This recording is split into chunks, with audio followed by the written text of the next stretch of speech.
ഏത് നിമിഷം വേണമെങ്കിലും ഒരു യുദ്ധം ഉണ്ടായാൽ ഞങ്ങൾ തയ്യാറാണ് എന്ന് ഇറാൻ ആവർത്തിച്ചു പറയുന്നു. ഇപ്പോൾ പ്രധാനപ്പെട്ട പ്രശ്നക്കാരൻ എന്ന് ലോകം വിളിക്കുന്നത് ഇസ്രായേലിനെയാണ്. ഇസ്രായേൽ പറയുന്നത് വെടിനിർത്തലൊക്കെ ഒരു താൽക്കാലികം മാത്രമാണ്, വെടിനിർത്തൽ ഒരിക്കലും ഒരു യുദ്ധത്തിന്റെ അവസാനമല്ല, അതുകൊണ്ട് തന്നെ ഏത് നിമിഷം ഒരു യുദ്ധം ഉണ്ടാവുകയാണെങ്കിൽ ഞങ്ങളും തയ്യാറാണ് എന്ന് ഇസ്രായേലും കടുപ്പിച്ചു പറഞ്ഞിരിക്കുകയാണ്. ഏതായാലും പശ്ചിമേഷ്യയിൽ സമാധാനം പുനഃസ്ഥാപിക്കാനുള്ള അന്താരാഷ്ട്ര നീക്കങ്ങൾക്ക് കനത്ത തിരിച്ചടി നൽകിക്കൊണ്ട് ഇറാൻ അമേരിക്ക വെടിനിർത്തൽ കരാർ തകർച്ചയുടെ വക്കിലെന്നാണ് റിപ്പോർട്ട്. ലബനനിൽ ഇസ്രായേൽ നടത്തിയ അതിശക്തമായ ബോംബാക്രമണങ്ങളും ഹോർമൂസ് കടലിടുക്കിൽ ഇറാൻ ഏർപ്പെടുത്തിയ നിയന്ത്രണങ്ങളും മേഖലയെ വീണ്ടും ഒരു വൻ യുദ്ധത്തിന്റെ നിഴലിലാക്കിയിരിക്കുകയാണ്. മുന്നോട്ട് വെച്ച സമാധാന നിർദ്ദേശങ്ങൾ ലംഘിക്കപ്പെട്ടുവെന്ന് ആരോപിച്ച് ഇറാൻ ഉടമ്പടിയിൽ നിന്ന് പിന്മാറാൻ ഒരുങ്ങുന്നതായാണ് സൂചന. ലബനൻ തലസ്ഥാനമായ ബെയ്റൂട്ടിൽ ഇസ്രായേൽ നടത്തിയ ഏറ്റവും വലിയ ഏകോപിത വ്യോമാക്രമണം കരാറിന്റെ ലംഘനമാണ് എന്ന് ഇറാൻ വിദേശകാര്യമന്ത്രി അബ്ബാസ് അരഗചി ആരോപിച്ചു. ലബനനിലെ ആക്രമണം തുടരുകയാണെങ്കിൽ വെടിനിർത്തലിൽ നിന്ന് പിന്മാറുമെന്ന് ഇറാൻ ഗാർഡുകൾ മുന്നറിയിപ്പ് നൽകിയിട്ടുണ്ട്. എന്നാൽ ലബനൻ ഈ വെടിനിർത്തൽ കരാറിന്റെ ഭാഗമല്ലെന്നാണ് അമേരിക്കയുടെയും ഇസ്രായേലിന്റെയും നിലപാട്. ഇത് ഇരുപക്ഷവും തമ്മിലുള്ള നയതന്ത്ര പോര് മുറുകാൻ കാരണമായി. ആഗോള എണ്ണ വിപണിയുടെ സിരയായ ഹോർമൂസ് കടലിടുക്കിൽ ഇറാൻ നിയന്ത്രണം കടുപ്പിച്ചത് ലോകരാജ്യങ്ങളെ ആശങ്കയിലാക്കുന്നുണ്ട്. ബുധനാഴ്ച രാവിലെ 2 ടാങ്കറുകളെ കടന്നുപോകാൻ അനുവദിച്ചെങ്കിലും ലബനനിലെ ആക്രമണത്തിന് പിന്നാലെ ഇറാൻ പാത വീണ്ടും അടച്ചു. അനുമതിയില്ലാതെ കടക്കാൻ ശ്രമിക്കുന്ന കപ്പലുകൾ തകർക്കുമെന്ന ഭീഷണിയും ടെഹ്റാൻ ഉയർത്തിയിട്ടുണ്ട്.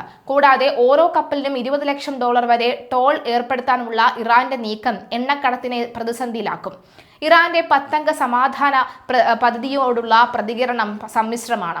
യുറേനിയം സമ്പുഷ്ടീകരണം ഇറാൻ അവസാനിപ്പിക്കണമെന്ന വൈറ്റ് ഹൌസ് വക്താവ് കരോലിൻ ലീവിന്റെ പ്രസ്താവനയെ ഇറാന്റെ parliament speaker Mohammad Bagher Ghalibaf തള്ളി. തങ്ങളുടെ വ്യവസ്ഥകൾ അംഗീകരിക്കാതെ സമാധാനം സാധ്യമല്ലെന്നാണ് ഇറാന്റെ പക്ഷം. ട്രംപിന്റെ ടോൾ സങ്കല്പത്തെ ബ്യൂട്ടിഫുൾ തിങ് എന്ന് അദ്ദേഹം വിശേഷിപ്പിച്ചെങ്കിലും സ്വന്തം പാർട്ടിയിൽ നിന്ന് തന്നെ അദ്ദേഹത്തിന് കനത്ത വിമർശനം നേരിടേണ്ടി വരുന്നുണ്ട്. റിപ്പബ്ലിക്കൻ പാർട്ടിയിലെ പ്രമുഖരായ ലിൻഡ്സെ ഗ്രഹാം ഉൾപ്പെടെയുള്ളവർ സമാധാന കരാറിനെതിരെ രംഗത്തെത്തിയിട്ടുണ്ട്. ഇറാനെ വിശ്വസിക്കാൻ കൊള്ളില്ലെന്നും യുറേനിയം സമ്പുഷ്ടീകരണം പൂർണ്ണമായും അവസാനിപ്പിക്കാതെ കരാറിൽ ഒപ്പിടുന്നത് രാജ്യസുരക്ഷയ്ക്ക് ഭീഷണിയാണെന്നും അവർ വാദിക്കുന്നു. പാകിസ്ഥാൻ മധ്യസ്ഥയിൽ JD വാൻസ് നടത്തിയ നീക്കങ്ങളെ കോൺഗ്രസിൽ ചോദ്യം ചെയ്യാനാണ് ഇവരുടെ നീക്കം. ട്രംപ് അനുകൂലികളായ പലരും ഈ കരാർ ഇറാന് മുന്നിൽ കീഴടങ്ങുന്നതിന് തുല്യമാണ് എന്ന് വിമർശിക്കുന്നു. മേഖലയിലെ മറ്റ് രാജ്യങ്ങളെയും യുദ്ധഭീതി ബാധിച്ചു തുടങ്ങിയിട്ടുണ്ട്. സൗദി അറേബ്യയുടെ കിഴക്കൻ പടിഞ്ഞാറൻ എണ്ണ പൈപ്പ് ലൈനിന് നേരെ ഡ്രോൺ ആക്രമണം നടന്നത് സ്ഥിതിഗതികൾ വഷളാക്കി. കുവൈറ്റ് വ്യോമസേന 28 ഡ്രോണുകളെ തടഞ്ഞതായി റിപ്പോർട്ട് ചെയ്തിട്ടുണ്ട്. ഊർജ്ജ നിലയങ്ങളെയും ജലശുചീകരണശാലകളെയും ലക്ഷ്യം വെച്ചുള്ള ഈ നീക്കങ്ങൾ സൗദി അറേബ്യയും UAEയും പ്രകോപിപ്പിച്ചിട്ടുണ്ട്. ഹോർമൂസ് കടലിടുക്കിന്മേൽ ഇറാന്റെ നിയന്ത്രണം ഒരു കാരണവശാലും അനുവദിക്കില്ല എന്ന് സൗദി അനുകൂല നിരീക്ഷകർ വ്യക്തമാക്കുന്നു.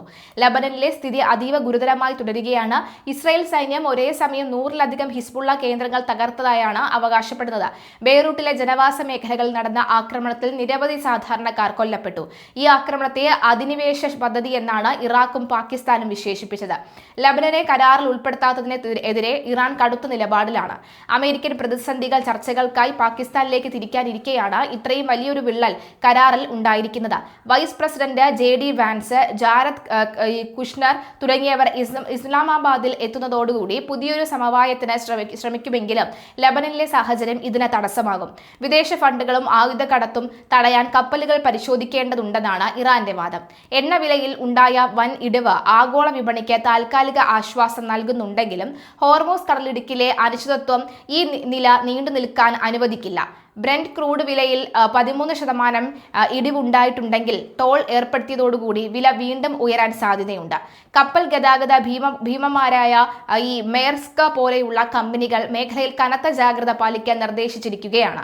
ഇറാനിലെ എൻഗെലാബ് സ്ക്വയറിൽ അമേരിക്കൻ ഇസ്രായേൽ പതാകകൾ കത്തിച്ച് പ്രതിഷേധം നടന്നത് ഭരണകൂടത്തിന് മേലെയുള്ള സമ്മർദ്ദം വ്യക്തമാക്കുന്നു. സൈന്യവും തീവ്ര നിലപാടുകളുള്ള നേതാക്കളും യുദ്ധത്തിന് തയ്യാറെടുക്കുമ്പോൾ നയതന്ത്രജ്ഞർക്ക് എത്രത്തോളം മുന്നോട്ട് പോകാൻ കഴിയുമെന്ന് കണ്ടറിയണം.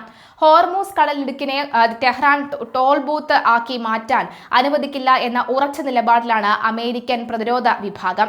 പശ്ചിമേഷ്യയിലെ ഈ പുതിയ സംഭവ വികാസങ്ങൾ റഷ്യയും ചൈനയും എങ്ങനെ ഉപയോഗപ്പെടുത്തും എന്നതും ലോകം ഉറ്റുനോക്കുന്നുണ്ട്.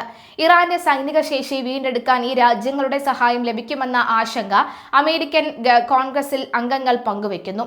8-10 വർഷങ്ങൾക്കുള്ളിൽ ഇറാൻ കൂടുതൽ വലിയ ഭീഷണിയായി വളരണമെന്നാണ് ഇവരുടെ മുന്നറിയിപ്പ്. ചുരുക്കത്തിൽ സാഹചര്യത്തിൽ ട്രംപിന്റെ വിജയ പ്രഖ്യാപനങ്ങൾക്ക് അപ്പുറം പശ്ചിമേഷ്യയിലെ മണ്ണ് ഇപ്പോഴും പുകയുകയാണ്. ലെബനനിലെ ഓരോ സ്ഫോടനവും ഇറാന്റെ ക്ഷമ പരീക്ഷിക്കുമ്പോൾ അമേരിക്കയും ഇറാനും തമ്മിലുള്ള ഈ താൽക്കാലിക വെടിനിർത്തൽ എപ്പോൾ വേണമെങ്കിലും ഒരു വൻ സ്ഫോടനത്തിൽ അവസാനിക്കാം. ഹോർമുസ് കടലിടുക്കിലെ ചങ്ങലകൾ മുറുകുമ്പോൾ ആഗോള സമ്പദ് വ്യവസ്ഥയും ഭീതിയിലാണ്.